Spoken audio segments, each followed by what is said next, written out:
સુરતથી સમાચાર કે જ્યાં જિલ્લામાં ધોધમાર વરસાદ બાદ નદીઓમાં ઘોડાપૂરની સ્થિતિ જોવા મળી। માંગરોળ તાલુકાની કીમ નદીએ રૌદ્ર રૂપ ધારણ કરી લીધું છે। અહીંના સિમોદરા સહિતના ગામોમાં કીમ નદીના પાણી ફરી વળ્યા છે।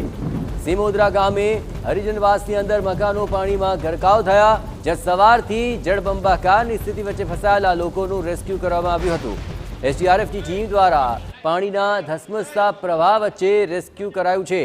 બાળક અને વડીલ સહિત કુલ 7ને બચાવી લેવામાં આવ્યા છે। રેસ્ક્યુ કરાયેલા લોકોને સલામત સ્થળે ખસેડવામાં આવ્યા છે।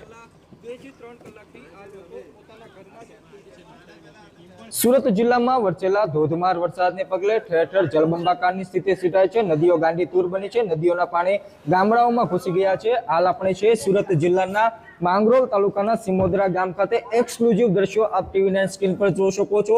સિમોદરા ગામ ખાતે જે હરિજનવાસ આવેલો છે, આ હરિજનવાસમાં 7 થી વધુ લોકો ફસાયા હોવાની એસડીઆરએફ ટીમને માહિતી મળતા એસડીઆરએફની ટીમ હાલ અહીંયા પહોંચી ગઈ છે। અહીંયા સતત જે નદી પસાર થાય છે તેના જળસ્તર વધી રહ્યા છે, જેને લઈને એસડીઆરએફની ટીમ દ્વારા બાળકો હોય, વડીલો હોય, મહિલા હોય તેઓનું રેસ્ક્યુ કરવામાં આવી રહ્યું છે। દ્રશ્યમાં તમે જોઈ શકો છો કે જીવ જોખમમાં મૂકીને એસડીઆરએફની ટીમ દ્વારા કયા પ્રકારની કામગીરી કરવામાં આવી રહી છે, જે રીતે તંત્ર દ્વારા કામગીરી કરવામાં આવી રહી છે, જેને લઈને ટીવી9ની ટીમ પણ હાલ જોતરાઈ ગઈ છે। અને જે રીતે હાલ એસડીઆરએફની ટીમ દ્વારા કામગીરી કરે છે ખૂબ જ પ્રશ્નીય છે। અગાઉ પણ તંત્ર દ્વારા તેઓને અપીલ કરવામાં આવી હતી, પણ જે સ્થાનિકો છે તેઓ દ્વારા બહાર ન નીકળવામાં આવતા આખરે રેસ્ક્યુ કરવાની ફરજ પડી રહી છે। દ્રશ્યમાં તમે જોઈ શકો છો કે જે વયોવૃદ્ધ છે તેઓને એસડીઆરએફની ટીમ દ્વારા કઈ રીતે બચાવવામાં આવી રહ્યા છે। હાલ જે રીતે છેલ્લા 2 થી 3 કલાકથી આ લોકો પોતાના ઘરમાં જ કેદ થયા હતા અને જે રીતે પાણી વધી રહ્યા હતા, જેને લઈને તેઓના જીવ તાળવે ચોંટી ગયા હતા।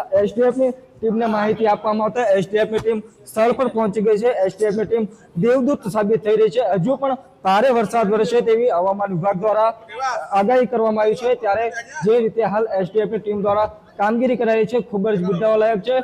માંગરોળ તાલુકાના અલગ અલગ ગામડાઓમાં જળસ્તરના વધારો થતા આ પ્રકારના દ્રશ્યો જોવા મળી રહ્યા છે। મેહુલ ભોકળવા, ટીવી9 સુરત। કીમના ધસમસતા પ્રવાહમાં ફસાયેલા લોકોનું કહેવું છે કે વહેલી સવારથી પાણી ભરાવાનું શરૂ થયું।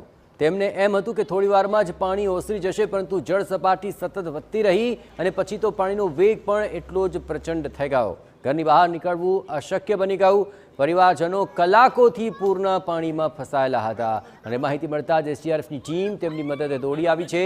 બચાવ બાદ લોકોએ ટીમનો આભાર માન્યો। એટલું જ નહીં, તેમને તો આ જવાનો દેવદૂત જેવા ભાસી રહ્યા છે। અમારા ઘરમાં સવારમાં 7 વાગે પાણી આવી ગયા છે। અચાનક પાણી ભરાવાથી અમારા ઘરમાં બહાર ન નીકળી શકાયું, એ માટે અમને રેસ્ક્યુ કરવામાં આવ્યા છે। અમને સરકારે ટીમે ગામમાંથી મોકલ્યા છે અને અમે સારી રીતના અમને સલામતી જગ્યાએ અમને ખસેડવામાં આવ્યા છે। અમે 4 થી 5 કલાક પાણીમાં ફસાયેલા હતા। હવે સારું લાગ્યું કે મારો નાનો છોકરો હતો અને અમને બહાર કાઢીને અમે શાંતિથી સાક્ષાત ભગવાન, હા, આજે પહેલા કરતા આ વખતે વધારે પાણી આવ્યું છે।